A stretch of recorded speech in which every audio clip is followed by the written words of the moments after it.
사랑하는 성도 여러분, 한 주간 평안하셨습니까? 우리 하나님의 은혜가 우리 모든 성도들과 날마다 함께 하시기를 주님의 이름으로 축복합니다.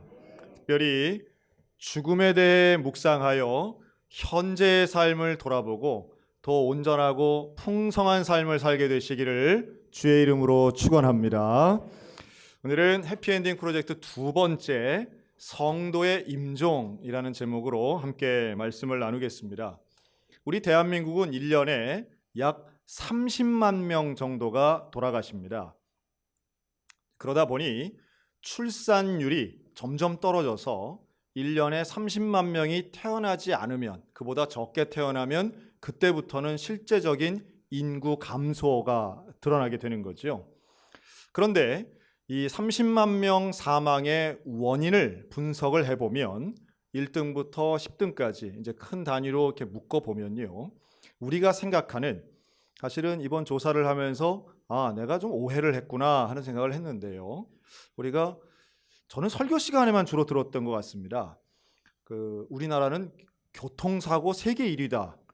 이게 근거가 없는 이야기더라고요. 그리고 최근은 더 그렇습니다. 지금은 교통사고율이 우리나라가 아주 낮은 수준은 아니지만 그렇다고 해서 세계적인 수준에서 그렇게 높은 건 아닌데요. 그러나 여전히 도시화가 밀집되어 있고 크고 작은 교통사고가 있는 건 사실이지만, 교통사고로 돌아가시는 분들, 그러니까 사망을 일으키는 것은 우리나라 사망 원인 중에는 10번째에 해당되는 겁니다.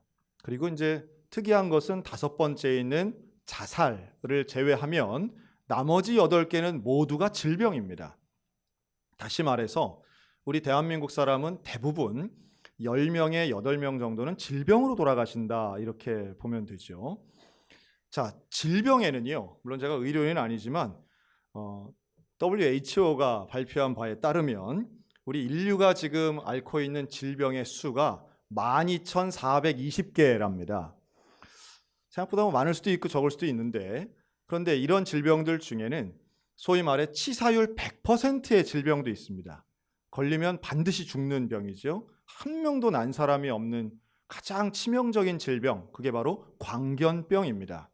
물을 보고 두려워한다 해서 공수병이라고도 하는데요, 지금 현재 우리나라에서는 이 광견병이 거의 사라졌다, 이렇게 보고가 되지만 전 세계적으로는 여전히 존재하고 있는 치명적인 질병입니다.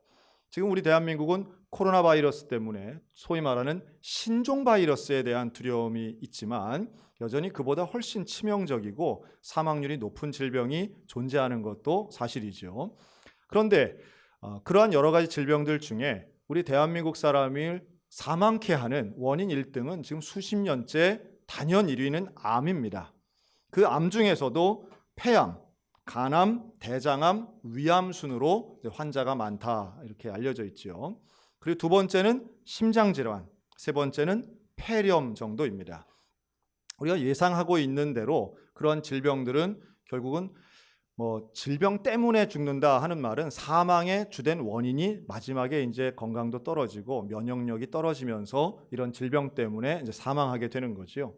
그러다 보니까 질병 때문에 죽는 우리들의 마지막 임종의 모습은 거의 비슷합니다.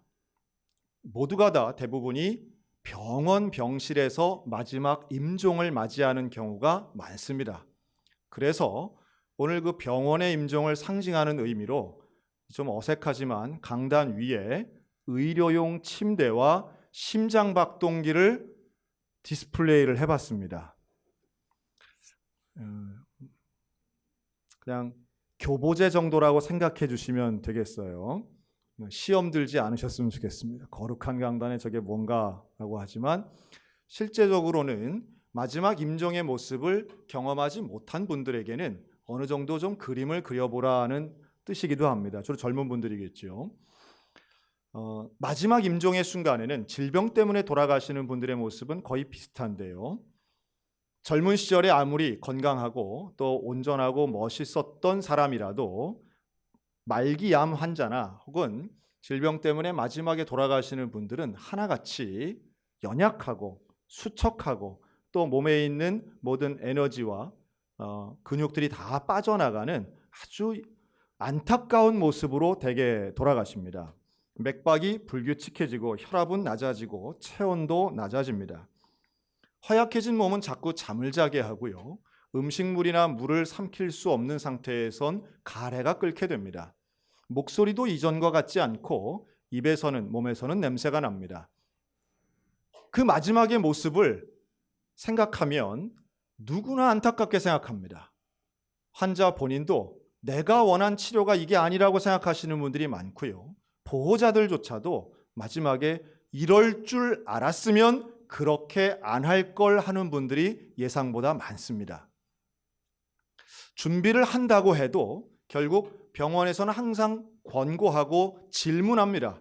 그런데 모르고 귀찮고 혹은 죽음에 대해서 말하는 것 자체가 부담되기 때문에 우리는 항상 병원에 가면 죽음을 맞이한다는 생각보다는 병을 고쳐서 나온다는 생각이 언제나 더 절대적으로 크기 때문에 마지막 순간까지도 우리는 치료에 전념합니다.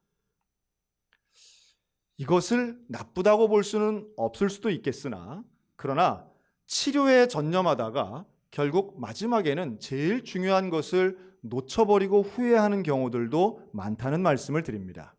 그래서 오늘 설교하고는 사실 설교 시간에 조금 어색해 보이기는 하지만 들어오시다가 이거 하나씩 다 받으셨을 거예요.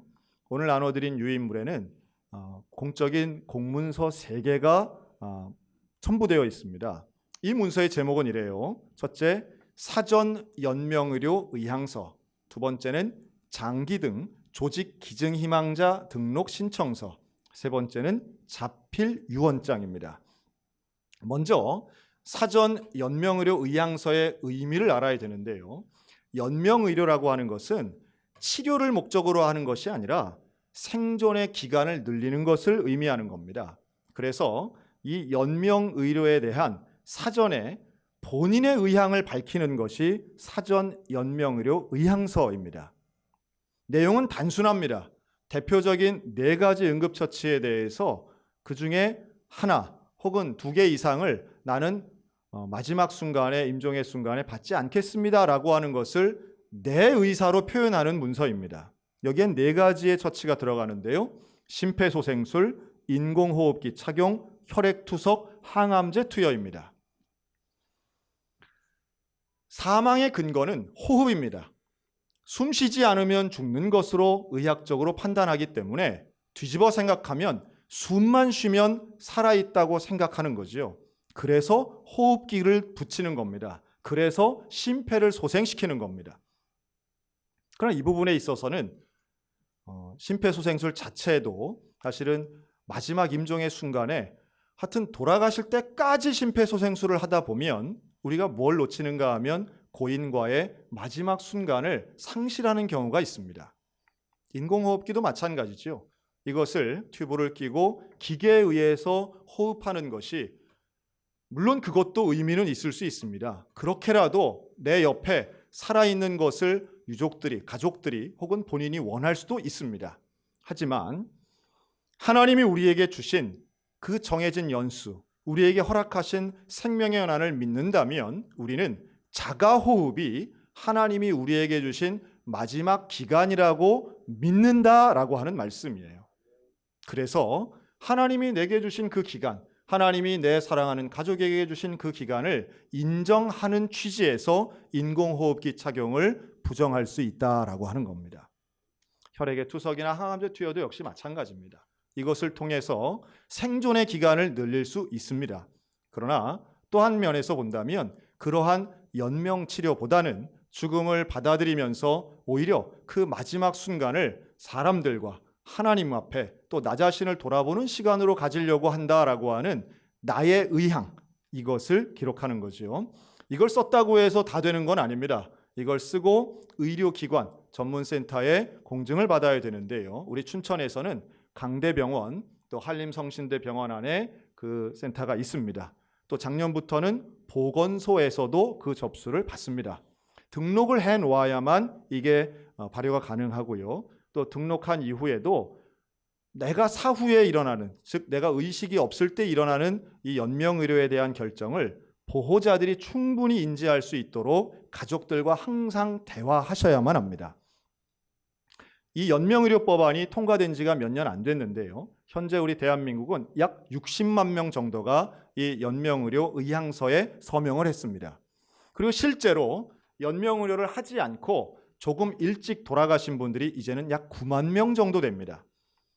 사회적 분위기가 아직 다수라고 볼 수는 없으나 그러나 분명한 것은 현재 자신의 죽음에 대해 진지하게 생각하는 사람들이 이끌고 가는 시대 정신임에는 분명하고요.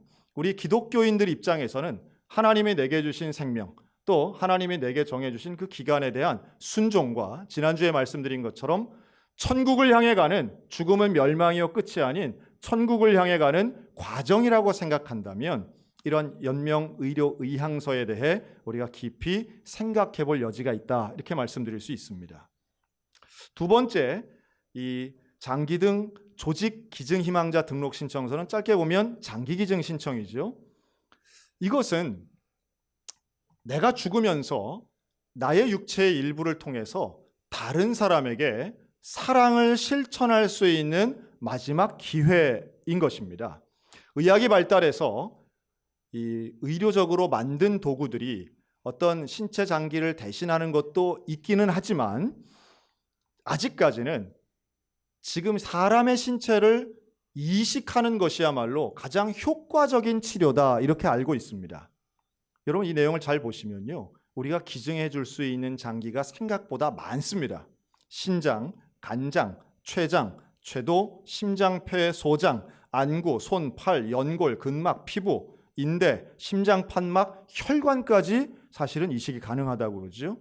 그리고 안구 같은 경우는 지금 얼마나 많은 사람들이 수년 동안 기증자만 기다리고 있는 경우들도 있습니다. 우리나라는 인구 100만 명당 5명 정도가 기증을 하고 있는 수적으로는 상당히 적은 국가입니다. 여기에는 아마도 유교적 가치관이 많이 작동하지 않나 생각합니다. 뭔가 기증을 한다 하면 시신이 훼손되는 것 같고 그 시신 훼손이 결국은 고인에게는 부정적인 일이다라고 하는 인식이 아직도 있기 때문에 사후 주로 뇌사 상태 때 이런 일들이 진행이 되는데요. 이 뇌사 상태 이후에 일어나는 장기 기증에 대해서 여러분 우리가 한번 잘 생각해 보시면 입장을 바꿔놓고 생각해도 좋을 것 같아요. 내가 장기 기증이 필요한 그런 나나 혹은 가족이 있다면 이건 얼마나 아름다운 일인지 모릅니다.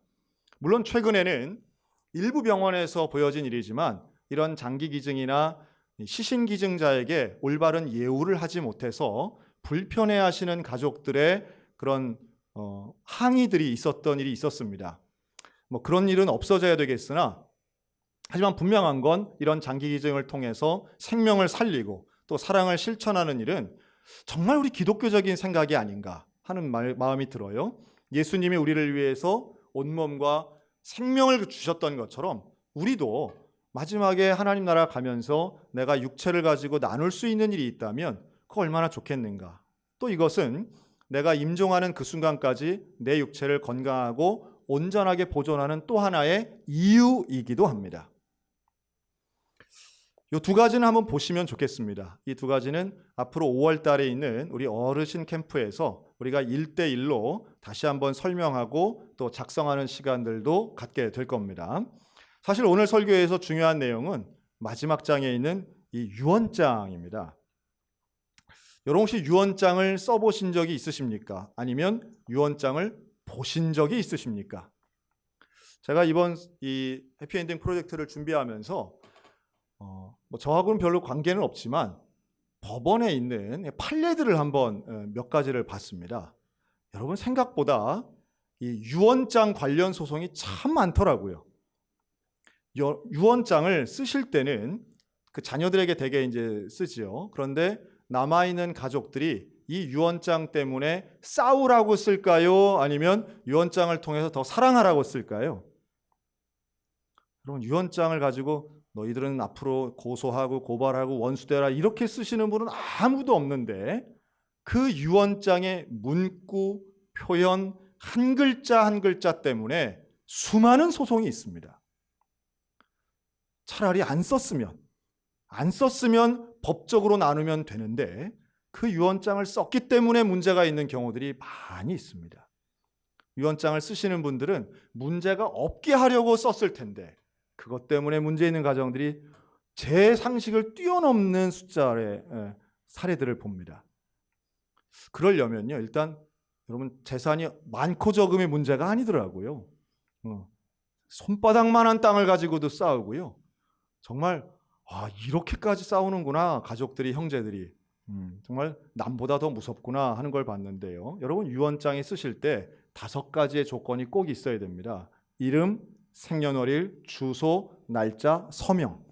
이 5가지 중에 하나라도 빠지거나 혹은 부족하면 무조건 무효가 된다고 보시면 됩니다. 법적 효력이 없고 오히려 자녀들 간에 더 불화만 키우는 게 됩니다. 예를 들면 잔뜩 잘 쓰고 뭐 아파트는 누구 주고 땅 몇 평은 누구 주고 그건 아주 고민을 참 많이 하셨더라고요. 뭐 정기적금은 누굴 주고 뭐 보험은 누굴 주고 그런데 맨 마지막에 주소를 청담동에서 그것 때문에 그 유언장 전체가 무효가 된 사례들이 있습니다. 고인의 의미는 분명히 다 알아요. 내용이 다 파악이 돼요. 그런데 고인이 얼마나 정확하게, 얼마나 공평하게 재산을 나눴는지 몰라요. 그러나 이거 아셔야 됩니다. 주는 사람의 공평과 받는 사람의 공평은 하늘과 땅 차이입니다. 받는 사람은 절대로 그걸 공정하다고 생각하지 않습니다. 내가 원하는 걸 받아야 공정한 것이지 아무리 균등하게 줘도 그건 차이가 있습니다. 그리고 그 마음을 품은 사람은 결국 그 유언장의 하자를 찾아내게끔 돼 있어요. 그래서 법적인 유언장은 이 정도로 하고요. 여러분 그건 알아서 잘 하시기 바랍니다. 제가 전문가가 아니에요. 오히려 저는 신앙의 유언장을 작성하시라는 말씀을 드리고 싶습니다. 오늘 우리가 읽은 디모데후서는 사도 바울의 유언과도 같은 말씀이 있습니다. 바울이 자신의 영적 아들이라고 할 수 있는 디모데에게 한 이야기인데요. 이렇게 말합니다. 6절에 보면 전제와 같이 내가 벌써 부어지고 나의 떠날 시각이 가까웠도다. 전제라고 하는 것은 물이나 피를 제단에 쏟는 것입니다. 이것은 제사의 처음이나 마지막에 하는 제사인데요. 이것처럼 이제 내 인생이 끝나고 이 땅을 떠날 시각이 가까워졌다는 겁니다. 그러면서 디모데에게 아주 강력하게 당부합니다. 이 바울의 유언은 2단어로 요약할 수 있는데 한번 따라 하실까요? 사명, 소망. 사명과 소망이라는 단어로 요약할 수 있습니다. 사명은 해야 할 일이지요. 바로 디모데 네가 해야 할 일이야. 내가 마지막으로 너에게 주는 말이야. 가르침이야. 너는 이렇게 해야 돼. 2절에 너는 말씀을 전파하라. 때를 얻든지 못 얻든지 항상 힘쓰라. 너는 모든 일에 신중하여 5절 고난을 받으며 전도자의 일을 하며 내 직무를 다하라. 너무도 명확한 사명 선언입니다. 너는 전도자다. 너는 복음을 전하는 사람이다. 너는 말씀을 가르치는 사람이다. 그 일에 전념해라. 저희 아버지가 돌아가신 지 벌써 2달이 지났습니다. 장례를 치른 지가 벌써 그렇게 됐어요. 저희 아버지께서는 유언장을 쓰시지 않았습니다. 그런데 저희 가정은 뭐 다른 집도 마찬가지지만 매년 명절 때마다 이제 모여서 함께 식사하고 예배를 드렸는데요. 주로 설날 때는 이제 세배를 하지 않습니까? 저희 아이들이 어릴 때부터 할아버지 할머니에게는 세배 드리고 그리고 기도받는 것이 저희 집안의 일종의 전통같이 쭉 해왔습니다. 그런데 그럴 때마다 저는 되게 아이들이 세배하고 세뱃돈 받기 직전에 아주 귀중한 덕담의 시간을 되게 갖잖아요. 그때는 어떤 사춘기 아이들도 아주 무릎 딱 꿇고 아주 또렷또렷한 눈빛으로 이제 말씀을 듣는 아주 귀한 시간입니다. 근데 그때에 제가 매년마다 그 부모님의 덕담하시는 장면을 제가 이렇게 촬영을 했습니다. 뭐 큰 생각이 있어서 촬영하는 것은 아닌데 그때마다 뭐 가족 사진도 찍고 하면서 그걸 촬영을 한 거죠. 물론 그 현장에 저도 있었고 우리 가족들도 늘 있었습니다. 그냥 대충 기억하기에 매년 비슷비슷한 말씀을 하셨다 정도로 기억을 했는데요. 아버지께서 돌아가시고 제가 그 영상들을 다시 한번 봤습니다. 그런데 참 놀랍게도 지난 수십 년간 저희 아버지께서는 항상 정말 놀랍게도 똑같은 말씀을 하셨더라고요. 그때는 그냥 들었습니다. 근데 어떤 말씀을 하셨느냐 하면 예수님을 잘 믿어라. 예수님을 잘 믿어라. 너무도 일반적이고 목사의 가정의 자녀들에게 주시는 뭐 특별할 것 없는 말씀이죠. 그런데 그 말씀이 돌아가신 이후에 저에게는 아주 큰 울림으로 옵니다. 분명히 매년 들었던 말씀이기도 하고 또 뭐 저희 장례에 오셨던 분은 아시겠지만 본인의 영정 사진에 당신이 직접 만들어 붙이신 그 한 줄의 말씀이죠. 예수 잘 믿고 주의 종 잘 섬겨라. 저는 수십 년간 그 문구를 받고 항상 아버지 방에 들어가면 그 사진이 있었음에도 불구하고 그냥 있구나 붙이셨구나 이런 정도의 생각이었지만 이게 유언으로 받아들이니까 그 울림이 더 크더라 하는 겁니다. 이렇게 말씀드리고 싶어요. 여러분, 준비하고 그대로 살았던 사람의 유언에는 힘이 있습니다. 분명히 능력이 있습니다. 여러분, 남아있을 가족과 자녀들을 위해 여러분의 유언을 작성하시기 바랍니다.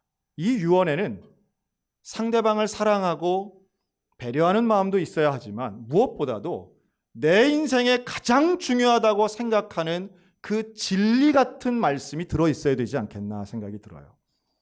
과연 우리에게는 그런 것이 있습니까? 나에게는 정말 내 인생의 가장 중요한 모토, 내가 정말 죽더라도, 아니 죽음 이후에라도 내 자녀를 위해 이런 것을 가르침으로 주고 싶다라고 하는 사명에 대한 올바른 확신이 있으신가? 라고 하는 것입니다. 사도 바울은 디모데에게 그 사명을 주는 거죠. 너는 말씀을 전파하라. 때를 얻든지 못 얻든지 항상 힘쓰라. 너는 전도자의 직무를 다해라. 너는 고난을 받아라. 놀라운 말씀이죠. 사명에 집중하면 고난당하는 건 당연한 거야. 너는 쉬운 길 가면 안 돼. 너는 올바른 길 가야 돼. 사명의 길 가야 돼. 여러분, 우리 모두에게 이러한 사명의 유언이 우리의 삶 가운데 녹아들고 그 삶 가운데 있는 놀라운 사명의 유언이 고백되어지시기를 주의 이름으로 축원합니다. 그리고 또 하나는 소망에 관한 것입니다. 여러분, 이 소망에 관한 것은 사도 바울이 자기 스스로 나에게 일어날 일에 대한 거죠. 나에게 일어날 일 이렇게 표현합니다. 나는 선한 싸움 싸우고 달려갈 길을 마치고 믿음을 지켰으니 이제 후로는 나를 위하여 의의 면류관이 예비되었다. 할렐루야. 믿음을 지켰다고 스스로 고백하는 거예요. 내가 했던 업적을 이야기하는 게 아닙니다. 평생 동안 선한 싸움 싸우고 믿음을 지킨 나에게는 의의 면류관이 예비되었다고 믿고 있는 것이죠. 여러분, 오늘 저와 여러분에게 이 믿음이 있으시기를 축원합니다. 우리는 의의 면류관이 예비되어 있는 사람들입니다. 그래서 임종은 이 세상의 삶은 마지막이게 되겠지만 의의 면류관을 향하여 가는 놀라운 발걸음의 시작이라고 하는 거예요. 여러분, 오늘 우리들에게 죽음이 주는 교훈, 그러면서도 이 땅을 우리가 어떻게 살아가야 할 것인가에 대한 새로운 깨달음을 가지고 오늘도 사명에 집중하고 소명을 가지고 천국을 바라보며 오늘도 확신 속에 살아가는 우리 모두가 다 되시기를 주님의 이름으로 축원합니다.